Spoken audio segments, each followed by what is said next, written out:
নমস্কাৰ সকলোকে জেএনভি গাইডলৈ স্বাগতম জনাইছোঁ আকৌ এবাৰ বিশেষকৈ সকলোকে জনাই আছোঁ যে নৱোদয় বাছনি পৰীক্ষা 2027 বৰ্ষৰ কাৰণে যিটো পৰীক্ষা হ'ব গৈ আছে তাৰ ফৰ্ম ফিল আপ ক্লাছ 6ৰ ছাত্ৰ ছাত্ৰীসকলৰ বাবে আহিছে আৰু কেনেকৈ কৰিব কি কৰিব আমি যিমানখিনি পাৰোঁ সদায় আপোনালোকক গাইড কৰিব চেষ্টা কৰি আছোঁ আমি জেএনভি গাইড আপোনালোকক যিমানখিনি পাৰোঁ বস্তুখিনি বুজাব চেষ্টা কৰি আছোঁ সহজতকৈ সহজভাৱে আৰু সকলো মনৰ বহুতখিনি প্ৰশ্ন আহি আছে পাই আছোঁ আমাৰ লগত ক্লাছ কৰা ছাত্ৰ ছাত্ৰীসকলৰ মাধ্যমৰ পৰাই ইউটিউবৰ কমেণ্টৰ মাধ্যমৰ পৰাই হওক বা ফেচবুকৰ মাধ্যমৰ পৰাই হওক যে ডকুমেণ্টছ এতিয়া বহুতৰ মনৰ বহুতখিনি প্ৰশ্ন আছে তো ভিডিঅ'টো আপোনালোকক খালি মই এটা ক'ম ধৈৰ্য ধৰি চাব যিহেতু আজিকালি আমাৰ হাতত ধৈৰ্যটো বহুত বেছি কম আমি 10 মিনিট এটা ভিডিঅ' একেলেঠাই ধৈৰ্য ধৰি চাব নোৱাৰোঁ সেইকাৰণে মই খুব কম সময়ৰ ভিতৰত বস্তুখিনি কৈ আছোঁ 5 মিনিট এটা হ'লেও অলপমান ধৈৰ্য ধৰি চাওক 5 মিনিট এটা হ'লেও ধৈৰ্য ধৰি চাওক তো ভিডিঅ'খিনিত আমি বস্তুবিলাক যিমান পাৰোঁ সহজকৈ কওঁ তাৰপিছতো আমি দেখোঁ যে অভিভাৱকসকলে ভিডিঅ'সমূহ নাচায় তাৰপিছত আকৌ ফৰ্ম ফিল আপ কৰোঁতে খেলি মেলি কৰেগৈ বা মাকো ফোন কৰি পেলাই পিছতকৈ জনাই যে মই ফৰ্ম ফিল আপটো এনেকৈ হ'ল এইটো কৰিলোঁ সেইটো কৰিলোঁ সেইকাৰণে আৰম্ভণিতে খেলি মেলিটো হোৱাৰ আগতে ধৈৰ্য ধৰি চাই লওক তেতিয়া আপোনাৰো সুবিধা আমাৰো সুবিধা সকলোৰে সুবিধা আৰু ক'ব গ'লে তো এতিয়া যদি প্ৰথমবাৰ আহিছে জেএনভি গাইড চেনেলটো ছাবস্ক্ৰাইব কৰিব নাপাহৰিব যাতে সকলোৱে বস্তুখিনি আগবাঢ়ি যাব পাৰে ইতিমধ্যে মই এখন ডকুমেণ্ট সকলোকে দেখাইছিলোঁ সকলোকে জনাইছিলোঁ যে নৱোদয় বিদ্যালয় বাছনি পৰীক্ষাত নথি পত্ৰ ক্লাছ 6ৰ বাবে কি লাগিব এই নথি পত্ৰসমূহ মই জনোৱাৰ পিছতো সকলোৰে আৰু প্ৰশ্ন আহি আছে সেইকাৰণে মই আকৌ জনাই দিব বিচাৰিছোঁ আধাৰ কাৰ্ড লাগিব দেই আধাৰ কাৰ্ড লাগিব আৰু কাষ্ট চাৰ্টিফিকেট লাগিব এতিয়া বহুতৰ মনত প্ৰশ্ন আহি আছে আধাৰ কাৰ্ড বুলি ক'লে আপুনি কাৰ আধাৰ কাৰ্ড লাগিব মাকৰ লাগিব দেউতাকৰ লাগিব বায়েকৰ লাগিব ভনীয়েকৰ লাগিব বা দাদায়েকৰ লাগিব ভায়েকৰ লাগিব কাৰ লাগিব পৰীক্ষা দিয়া ষ্টুডেণ্টজনৰ লাগিব নে কাৰ লাগিব আপোনাৰ যিজন ষ্টুডেণ্ট ল'ৰাই হওক ছোৱালী হওক যোনে পৰীক্ষা দিব যিজন ষ্টুডেণ্টে আপোনাৰ পৰীক্ষা হলত গৈ পেলাই পৰীক্ষা দিব সেইজন ষ্টুডেণ্টৰহে আধাৰ কাৰ্ডখন লাগিব সেই ষ্টুডেণ্টজনৰ আধাৰ কাৰ্ড লাগিব এতিয়া কাষ্ট চাৰ্টিফিকেট কাৰ লাগিব কাষ্ট চাৰ্টিফিকেট যিজন ষ্টুডেণ্টে পৰীক্ষা দিব সেই ষ্টুডেণ্টজনৰ হয় কাষ্ট চাৰ্টিফিকেটটো লাগিব যিজন ষ্টুডেণ্টে পৰীক্ষা দিব সেইজন ষ্টুডেণ্টৰহে কাষ্ট চাৰ্টিফিকেটখন লাগিব এতিয়া বহুতৰ মনৰ এটাই প্ৰশ্ন কাষ্ট চাৰ্টিফিকেটখন এপ্লাই কৰিছোঁ এতিয়া যিখন ফৰ্ম মানে কাষ্ট চাৰ্টিফিকেট এপ্লাই কৰাৰ ৰিচিপ্ট আছে সেই ৰিচিপ্টখন জমা দিলে হ'ব নেকি সেই ৰিচিপ্টখন জমা দিলে হ'ব নেকি কাষ্ট চাৰ্টিফিকেটখন বৰ্তমান অহা নাই আমি এপ্লাই কৰিছোঁ ৰিচিপ্টখন দি আমি ফৰ্ম ফিল আপটো কৰিব পাৰিম নেকি নোৱাৰিব ৰিচিপ্টখন দি আপুনি ফৰ্ম ফিল আপটো কৰিলে আপোনাৰ এখন ভেলিড বুলি নধৰিব কাষ্ট চাৰ্টিফিকেট মানে অৰিজিনেল যিখন কাষ্ট চাৰ্টিফিকেট আপোনাৰ আহে অনলাইনে আহক বা অফলাইনে আহক বা প্ৰিণ্ট কৰি লওক যিয়ে নহওক য'ত আপোনাৰ সঠিককৈ কাষ্ট চাৰ্টিফিকেট যিখন চাৰ্টিফিকেট অনলাইনে আহিছে অনলাইনখন দিম নে অফলাইনখন দিম কম্পিউটাৰ দোকানৰ পৰা উলিয়াই পেলাই দিলে হ'বনে নে ক'ৰবাত অফিচৰ পৰা দিব লাগিব সেইখিনি আপোনালোকে চাব আমি এইখিনিত নাজানো ক'ৰ পৰা আপোনালোকে বনাব কেনেকৈ বনাব কি কৰিব বহুতে আমাক সোধে যে ছাৰ কাষ্ট চাৰ্টিফিকেটখন আমি কেনেকৈ বনাম ক'ৰ পৰা বনাম আমি এপ্লাই কৰিছোঁ অহাই নাই এতিয়া কি হ'ব এতিয়া তো এইখিনি আপোনালোকে নিজে চাই ল'ব আমাৰ কিছু ছাত্ৰ ছাত্ৰীয়ে দুদিনত তিনিদিনত এসপ্তাহ ভিতৰতে কাষ্ট চাৰ্টিফিকেটসমূহ ৰেডি কৰিব সক্ষম হৈছে তো সেইবাবে সেইটো হিচাপত চালে ৰেডি হৈ যায়গৈ কেনেকৈ কৰিব সেইটো আপোনালোকৰ দায়িত্ব আপোনালোকে সেইখিনি পালন কৰিব আৰু খালি ফৰ্ম ফিল আপটো কৰোঁতে আপোনাৰ ছাত্ৰ যিজন ষ্টুডেণ্টে পৰীক্ষা দিব সেই ষ্টুডেণ্টজনৰহে কাষ্ট চাৰ্টিফিকেটখন লাগিব ST হওক SC হওক OBC হওক EWS যিয়ে হওক সেইজনৰহে লাগিব এতিয়া বহুতৰ মনত প্ৰশ্ন আহি আছে মই জেনেৰেল হয় মইতো কাষ্ট চাৰ্টিফিকেট ক'ত বনাম এতিয়া কেনেকৈ বনাম জেনেৰেলসমূহৰ কাৰণে কাষ্ট চাৰ্টিফিকেট নালাগে জেনেৰেলৰ কাৰণে কাষ্ট চাৰ্টিফিকেট নালাগে ঠিক আছে জেনেৰেলৰ কাৰণে কাষ্ট চাৰ্টিফিকেট নালাগে এতিয়া বহুতৰ মই OBC হয় মই অমুকটো জনগোষ্ঠীৰ হয় এইটো জনগোষ্ঠী হয় এনেকৈ হয় সেইখিনি চাৰ্টিফিকেট দিলে হ'বনে সেইখিনি বিষয়ে নাজানো আপুনি খালি NCLটো দিব লাগিব মানে যিটো চেণ্ট্ৰেল লিষ্ট বুলি এখন থাকে সেইটো NCLে হয় সাধাৰণতে চেণ্ট্ৰেলৰ যিখন থাকে নন ক্ৰিমিনেলি এনেকুৱা টাইপত থাকে সেই NCLটো দিব লাগিব NCLটো আজিকালি OBCৰ বাবে সকলো জেগাতে মেণ্ডেটৰী কৰি দিছেগৈ আপুনি ইউনিভাৰ্চিটি এডমিশ্যনে লওক, কলেজতে লওক, চাকৰিৰ কাৰণে লওক বা নৱোদয় বাছনি পৰীক্ষাৰ কাৰণে লওক, আমাৰ ভাৰতত গোটেইখিনি জেগাতে NCLটো মেণ্ডেটৰী কৰি দিছে এতিয়া। তো এইটো বস্তু NCL সমূহ আপোনালোকে লাগিব NCL। এতিয়া NCLটো ক'ত বনায় সেইখিনি বিষয়ে আমি নাজানো, সেইটো আপোনালোকে নিজে চাই ল'ব দেই। আৰু এতিয়া NCLটো কেনেকৈ আহিব, কিমান দিন আহিব সেইখিনিও নাজানো, বহুতে আমাক সুধি থাকে, এইখিনি বিষয়েও আমি নাজানো। তো নাজানোতো আমি চিধাই নাজানো বুলি কৈ দিছোঁ আৰু এতিয়া। আৰু এইখিনি আমাৰ দায়িত্বও নহয়, আমাৰ দায়িত্ব হ'ল আপোনালোকক সঠিক খবৰটো দিয়াটো। তো এইখিনি বস্তু আপোনালোকে গম পালে। আৰু এতিয়া ST হওক, SC হওক, OBC হওক বা EWS হওক, ডকুমেণ্টখন যাতে এক্সপায়াৰ হ'ব নালাগে। মানে বহুত ডকুমেণ্টছ বা কাষ্ট চাৰ্টিফিকেট থাকে যে অমুক ডেটৰ পৰা তমুক ডেটলৈকে আছে। এতিয়া EWS চাৰ্টিফিকেটসমূহ কি হয়, 1 বছৰীয়া ভেলিডিটি থাকে বা 1 বছৰলৈকে থাকে, আকৌ নতুনকৈ বনাব লাগে, প্ৰত্যেক বছৰে বনাব লাগে, তেনেকুৱা টাইপত হয়। তো সেইকাৰণে আপোনালোকে যিটো সঠিক ডকুমেণ্ট আছে ভালকৈ চাই ল'ব, এইখিনি কৰিব।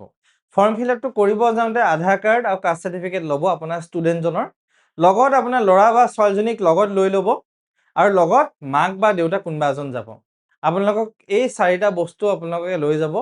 আৰু ফৰ্ম ফিল আপটো কৰোঁতে ইংলিছ মিডিয়াম যদি হয়, ইংলিছ মিডিয়াম বুলিহে দিব। যোৱাকালি মোক এজনে ফোন কৰিলে, ছাৰ মই আছিলোঁ ইংলিছ মিডিয়াম, মই ফৰ্ম ফিল আপ কৰিলোঁ অসমীয়া মিডিয়ামত, কি হ'ব এতিয়া মোৰ? তেনেকুৱা টাইপত সমস্যা বহুতৰ আহে।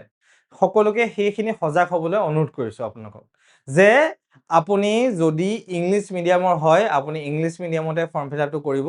আপুনি যদি অসমীয়া মিডিয়ামৰ হয়, আপুনি অসমীয়া মিডিয়ামতে ফৰ্ম ফিল আপটো কৰিব। এনেকুৱা নহয় যে খেলি মেলি কৰি দিছে। আপুনি এইখিনি বস্তু অলপ ধৈৰ্য ধৰি ফৰ্ম ফিল আপটো কৰক, ইমান হুৰমুৰ কৰিব নালাগে, আৰামছে ধৈৰ্য ধৰি বস্তুখিনি কৰক একদম ভালকে, তেতিয়াহে সঠিককৈ হ'ব, নহ'লে খেলি মেলি লাগিব আপোনাৰ এতিয়া দেই। সেইখিনি বস্তু আপোনালোকে কৰক ভালকে। তাৰপিছত আপোনালোকে কম্পিউটাৰ দোকানত ফৰ্ম ফিল আপটো জমা দি থৈ আহিব নহয়, যে কম্পিউটাৰ দোকানীজনক মই দি থৈ আহিলোঁ, তেওঁ কৰি দিব। আপোনালোকে লগত বহি পেলাই কৰিবগৈ, ঠিক আছে। আৰু এতিয়া কথা এটা হৈ গৈছে, ছাৰ্ভাৰৰ সমস্যা। বহুতে কৈ আছে ছাৰ আমি ফৰ্ম ফিল আপটো কৰিব পৰা নাই, ছাৰ্ভাৰৰ সমস্যা, ছাৰ্ভাৰৰ সমস্যা। তো এই ছাৰ্ভাৰ সমস্যাটো কিয় হৈছে সেইটো আমি জানিব লাগিব আগত। গোটেই ভাৰতত 25 লাখ 30 লাখ ব্যক্তি ছাত্ৰ ছাত্ৰীয়ে ফৰ্ম ফিল আপ কৰে, পৰীক্ষা দিয়ে। 30 লাখ ছাত্ৰ ছাত্ৰীয়ে পৰীক্ষা দিলে কিমান মানুহে দৈনিক ফৰ্ম ফিল আপ কৰি আছে চাওক।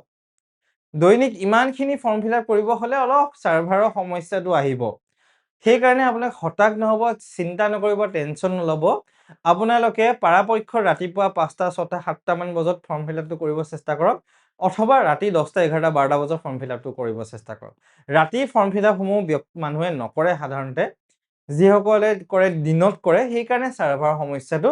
একেলগতে এটা জেগাত যেতিয়া আমাৰ গাড়ীসমূহ জমা হৈ যায়, এখন দলং আছে, ইপাৰৰ পৰা সিপাৰ যাব লাগে আমি, একেলগে 10 লাখ মান গাড়ী আহি গৈছেগে, তেতিয়াতো ভিৰ হ'বই।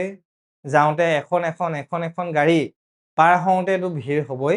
সেই একেটাই বস্তু একেলগে যেতিয়া ইমান ব্যক্তিয়ে গোটেই ভাৰতত ফৰ্ম ফিল আপ কৰে নৱোদয় বিদ্যালয়ৰ বাবে, তো সেইবাবে আপোনাৰ সেই সমস্যাটো সন্মুখীন আপোনালোকে হ'বই। তো সেইবাবে প্ৰত্যেক বছৰে একেটাই বস্তু হয়, ধৈৰ্য ধৰি লাহে লাহে বস্তুখিনি কৰক। এদিন নহ'ব, 5 দিন নহ'ব, 10 দিন নহ'ব, ধুনীয়াকৈ লাহেকৈ হৈ যাবগৈ। আৰু 31 জুলাই লাষ্ট ডেট, 31 জুলাই আগত আপোনালোকে ফৰ্ম ফিল আপটো কৰি ল'বগৈ, ঠিক আছে। এইখিনি বস্তু মই জনাই দিছোঁ। আৰু এতিয়া বহুতৰ মনত প্ৰশ্ন আহিব যে পৰীক্ষা ডেটটো কেতিয়া? পৰীক্ষাটো আছে নৱেম্বৰৰ 28 তাৰিখে, 28 নৱেম্বৰ, 28 নৱেম্বৰ, 28 নৱেম্বৰ, ঠিক আছে। 28 নৱেম্বৰ 2026। আৰু নৱোদয় বিদ্যালয় এডমিশ্যন কেতিয়া হ'ব? এপ্ৰিল মাহত হ'ব। নৱোদয় বিদ্যালয় এডমিশ্যন কেতিয়া হ'ব? এপ্ৰিল মাহত হ'ব, ঠিক আছে। PRC লাগিব নেকি বৰ্তমান? PRC বৰ্তমান আপোনালোকৰ নালাগে, বৰ্তমান PRC নালাগে। PRC খন লাগিব নেকি? সৰু ল'ৰা ছোৱালী PRC নিদিয়ে, বহুতে আমাক সুধি আছে, PRC এতিয়া নালাগে। আৰু আপোনালোকৰ পাৰ্মানেণ্ট এডুকেশ্যন নাম্বাৰ ষ্টুডেণ্টৰ PEN, পাৰ্মানেণ্ট এডুকেশ্যন নাম্বাৰ নালাগে, ঠিক আছে। পাৰ্মানেণ্ট এডুকেশ্যন নাম্বাৰ এতিয়া নালাগে, এপ্ৰিল মাহত লাগিব। এই পাৰ্মানেণ্ট এডুকেশ্যন নাম্বাৰটো এপ্ৰিল মাহত লাগিব আপোনাৰ। বৰ্তমান পাৰ্মানেণ্ট এডুকেশ্যন নাম্বাৰটো নালাগে, এপ্ৰিল মাহত আপোনাৰ পাৰ্মানেণ্ট এডুকেশ্যন নাম্বাৰটো লাগিব, ঠিক আছে। এইখিনি বস্তু জনাই দিছোঁ মই সকলোকে ভালকৈ ধৈৰ্য ধৰি। আপোনালোকেও বস্তুখিনি যাতে ভালকৈ চাই থাকে, যে এইখিনি বস্তু কি হৈছে কি নাই হোৱা অ'কে। আৰু তাৰপিছত আমি যদি চাওঁ পৰীক্ষাটোলৈ বেছি দিন নাই, আপোনালোকৰ বহুতে ৰৈ আছে ফৰ্ম ফিল আপটো কৰি লওঁ তাৰপিছত পঢ়া শুনাত লগাম, নহয়। যদি পৰীক্ষাটো দিম বুলি ভাবিছে আজিৰ পৰা এতিয়াৰ পৰাই লগাই দিয়ক, কাৰণ সময় নাই। ফৰ্ম ফিল আপ হৈ যাব, চিন্তা কৰিব নালাগে আপুনি। ফৰ্ম ফিল আপ ছাৰ্ভাৰ সমস্যা হৈছে, 31 তাৰিখৰ আগত গোটেইখিনি ফৰ্ম ফিল আপ আদায় হৈ যাব আপোনাৰ এতিয়া, সেইখিনি আপুনি চিন্তা কৰিব নালাগে। খালি আপোনাৰ যে ষ্টুডেণ্টজন ৰৈ গৈছে সেইটো কথা ভাবক এবাৰ। বহুতে 1 তাৰিখৰ ফৰ্ম ফিল আপ অহা দিনাখনৰ পৰা ৰৈ আছে, হ'ব পঢ়িম লাহেকে, হ'ব লাহেকে পঢ়িব ল'ৰাই ছোৱালীয়ে, ফৰ্ম ফিল আপটো আগত কৰি লওঁ মই এতিয়া। নহয়, ফৰ্ম ফিল আপটো হৈ যাব, কোনো চিন্তা নাই। খালি আপোনাৰ ল'ৰা বা ছোৱালীজনী যে ৰৈ আছে, পৰীক্ষাত পঢ়াৰ বাবে যে ৰৈ আছে, বাকী বেলেগ ছাত্ৰ ছাত্ৰীসকল যে আগবাঢ়ি গৈছে সেইটো কথা অলপমান চিন্তা কৰক। আজি হ'ল 18 তাৰিখ আৰু হাতত আছে জুলাই মাহৰ 12 দিন। এই 12 দিন ষ্টুডেণ্টে যদি ভালকে পঢ়িছে বহুতখিনি আগবাঢ়ি থাকিব। এই 12 দিন যদি নপঢ়ে ষ্টুডেণ্টে আগবাঢ়িব নোৱাৰিব। এই 12 দিন ধৈৰ্য ধৰি ভালকে পঢ়াত লগাই দিয়ক ষ্টুডেণ্টক, নিশ্চয় বহুতখিনি আগবাঢ়ি যাব আপোনাৰ ল'ৰা হওক বা ছোৱালী হওক। তো সেইকাৰণে সকলোকে মই এইখিনি অনুৰোধ কৰিছোঁ যে ভালকে পঢ়াত লগাওক, তেতিয়াহে ষ্টুডেণ্টে আগবাঢ়িব। আমাৰ ওচৰত বহুতে 1 মাহৰ 2 মাহৰ কাৰণে আহে যে ছাৰ ল'ৰাটোক ছোৱালীজনীক একদম এক্সপাৰ্ট বনাই দিয়ক, পাৰা হৈ যাব। এতিয়া আমিতো পঢ়াৰ কাৰণে 1 মাহতে পঢ়াই দিওঁ গোটেই চিলেবাছটো। আমি 1 মাহতে গোটেই চিলেবাছটো কভাৰ কৰি দিওঁ। সেই 1 মাহত যে 10 মাহৰ বস্তুখিনি আপোনাৰ ল'ৰা বা ছোৱালী ল'বও পাৰিব লাগিব নহয় এতিয়া বস্তুটো। তো সেইকাৰণে ৰৈ নাথাকি আমি আমাৰ ল'ৰা ছোৱালীসমূহক পঢ়াত লগাই দিলে বেছি ভাল। এতিয়া 1 মাহতো ষ্টুডেণ্টক আমি গোটেইখিনি পঢ়াই ৰেডি কৰি দিয়া যায় পৰীক্ষা চৰীক্ষা পাতি। খালি বহু ষ্টুডেণ্টে সেইখিনি আয়ত্ত কৰিব নোৱাৰে। খালি ইমান কেপাচিটিয়ে নাই, ইমান সক্ষমতাই নাই ষ্টুডেণ্টৰ ওচৰত এতিয়া। তো সেইকাৰণে অলপমান সময় ধৰি পেলাই যদি ষ্টুডেণ্টে পঢ়ে এতিয়া, 5 মাহ যদি পঢ়ে, 4 মাহ যদি পঢ়ে, তেতিয়া ষ্টুডেণ্টৰ ওচৰত ইমান প্ৰেছাৰ নপৰে, ইমান জোৰ নপৰে, তেতিয়া ধুনীয়াকে নিজৰ যিমানখিনি সক্ষমতা আছে তাতকৈ বহুত আগবাঢ়ি যাব পাৰে এতিয়া। যদি কোনোবা এজন ষ্টুডেণ্টে ভালকে বস্তুখিনি পঢ়ে, যিমানটো সক্ষমতা আছে তাতকৈ বহুত বেছি আগবাঢ়ি যাব পাৰে। তো সেইটো বস্তু। সেইকাৰণে আপোনালোকে যেনেকৈ হওক, য'তেই হওক, ঘৰতে পঢ়ে, নিজে পঢ়াইছে, কোনোবা ক'ৰবাত পঢ়াইছে, যিয়ে নকৰে কিয়, আমাৰ ইউটিউবতে কিমান 800তকৈ অধিক ভিডিঅ' আছে, ভালকে পঢ়াত লগাই দিয়ক, এইবিলাক চাব দিয়ক ধুনীয়াকে। ফ্ৰীকে পঢ়ি থাকিব পাৰিব এইখিনি বস্তু আপোনাৰ এতিয়া। ঠিক আছে, এইখিনি বস্তু মই জনাইছোঁ। নেওতাখন 1ৰ পৰা 20লৈকে জুলাই মাহত মুখস্থ কৰক, 1ৰ পৰা 20লৈকে মাল্টিপ্লিকেশ্যন টেবুল মুখস্থ কৰক। ইংলিছ মিডিয়ামে হওক বা অসমীয়া মিডিয়ামে হওক, ইংলিছ বা অসমীয়াখিনি একদম ভালকে সলসলীয়াকৈ পঢ়িব পাৰা এক্সপাৰ্ট বনাই দিয়ক। ঠিক আছে, বাকী গোটেইখিনি বস্তু কৰক, ধুনীয়াকে আগবাঢ়ি যাব ষ্টুডেণ্টে। খালি আপোনালোকে টেনশ্যন নল'ব। বহুত গাৰ্জেনক 90% অভিভাৱকক দেখোঁ যে কি হ'ব, কি নহ'ব, কেনেকৈ হ'ব, ক'ত হ'ব, বহুত বেছি টেনশ্যন লৈ লয়, বহুত বেছি ভয় খাই যায়। ইমান চিন্তা নকৰিব, আৰামছে হৈ যাবগে। আধাৰ কাৰ্ড, কাষ্ট চাৰ্টিফিকেট, খতম, বেলেগ একোৱেই নাই। OBC কাৰণে NCL লাগিব, চেণ্ট্ৰেল লিষ্টত যিহেতু থাকে এইখন NCL কিবা আৰু NCL লাগিব। SC চাৰ্টিফিকেট লাগিব, ST চাৰ্টিফিকেট লাগিব, আৰু EWS যদি আছে EWS। ৰিচিপ্টখন হ'লে নহ'ব, মেইন চাৰ্টিফিকেটখন দিব লাগিব এতিয়া। ঠিক আছে, সেইখিনি বস্তু জনাইছোঁ। আৰু এতিয়া বহুতৰ মনত এটা প্ৰশ্ন থাকিব, মোৰ পঢ়া ডিষ্ট্ৰিক্ট মই A বুলি ধৰিছোঁ, থকা ডিষ্ট্ৰিক্ট মই B বুলি ধৰিছোঁ। এই দুটা কিন্তু একেই হ'ব লাগিব দেই। পঢ়া ডিষ্ট্ৰিক্ট আৰু থকা ডিষ্ট্ৰিক্ট দুটা একেই হ'ব লাগিব। পঢ়া ডিষ্ট্ৰিক্ট আৰু থকা ডিষ্ট্ৰিক্ট দুটা বস্তু একেই হ'ব লাগিব আপোনাৰ এতিয়া। এতিয়া বহুতে কি হয়, ঘৰ বেলেগত গুৱাহাটীত থাকে। এতিয়া আপোনালোকে ল'ৰা ছোৱালীয়ে পঢ়িছে গুৱাহাটীত, ঘৰ হয় বেলেগত, এতিয়া আপোনাৰ পঢ়িছে গুৱাহাটীত, তেতিয়াহ'লে আপোনালোকে যদি গুৱাহাটীত থাকে, বহুতে কি হয়, বেলেগ তেনেকুৱা টাইপত সমস্যা, আপোনালোকে গুৱাহাটীত এপ্লাই কৰিব লাগিব। আমাৰ তেনেকেই ষ্টুডেণ্টে গৈছে বেলেগ বেলেগ জেগাত, বা গুৱাহাটীত মই উদাহৰণটো দিছোঁ, গুৱাহাটীত থাকে, ঘৰ হয় বেলেগত, তেনেকৈ আমাৰ ষ্টুডেণ্টে গৈছে। সেইকাৰণে কৈছোঁ এডমিশ্যনৰ সময়ত ৰেচিডেঞ্চিয়েল চাৰ্টিফিকেট তেনেকৈ টাইপৰ ডকুমেণ্টছসমূহ যদি আপোনালোকে যিটো জেগাত আছে সেই জেগাটোৰ যদি দিব পাৰে তেতিয়াহ'লে প্ৰব্লেম বিশেষ একো নাই। ঠিক আছে, সেইখিনি বস্তু চাওক ভালকে। আৰু বাকী আমাৰ এটা স্পেচিয়েল অসমীয়া মিডিয়ামৰ কাৰণে ক্লাছ চলি আছে, ইংলিছ মিডিয়ামৰ কাৰণেও চলি আছে। টোটেল আমাৰ নৱেম্বৰ মাহত 30টা 100 মাৰ্কছৰ পৰীক্ষা পতা যাব। 100 মাৰ্কছৰ পৰীক্ষা পতা যাব, 30টা 100 মাৰ্কছৰ পৰীক্ষা। এটা বেটছত আমাৰ 30 জনকে ষ্টুডেণ্ট থাকে এটা বেটছত। তাতকৈ বেছি 100-200 ষ্টুডেণ্ট বহাই নিদিওঁ আমি। এটা বেটছত আমাৰ 30 জনকে ষ্টুডেণ্ট থাকিব। ষ্টুডেণ্টে বুজি নাপালে মাইকটো খুলি সুধিব পাৰিব আৰু আমি নাম্বাৰ ডিটেইলছখিনি দিয়া যায় সেইটোতে আপোনালোকে কণ্টেক্ট কৰিব পাৰিব পিছলৈ, ঠিক আছে? আৰু ইয়াতে নাম্বাৰটো দিয়া আছে, আপোনালোকে এইটো নাম্বাৰতে স্ক্ৰীনৰ তলত দিয়া নাম্বাৰটোত ফোন কৰিব পাৰিব। খালি ফোনটো কৰিলে ৰাতিপুৱা 5টা, 6টা, 7টা, 8টা বজাত ফোন কৰি নিদিব। ৰাতিপুৱা 10টা বজাৰ পৰা লৈ আবেলি 5টা বজাৰ ভিতৰত আপোনালোকে ফোনটো কৰিব।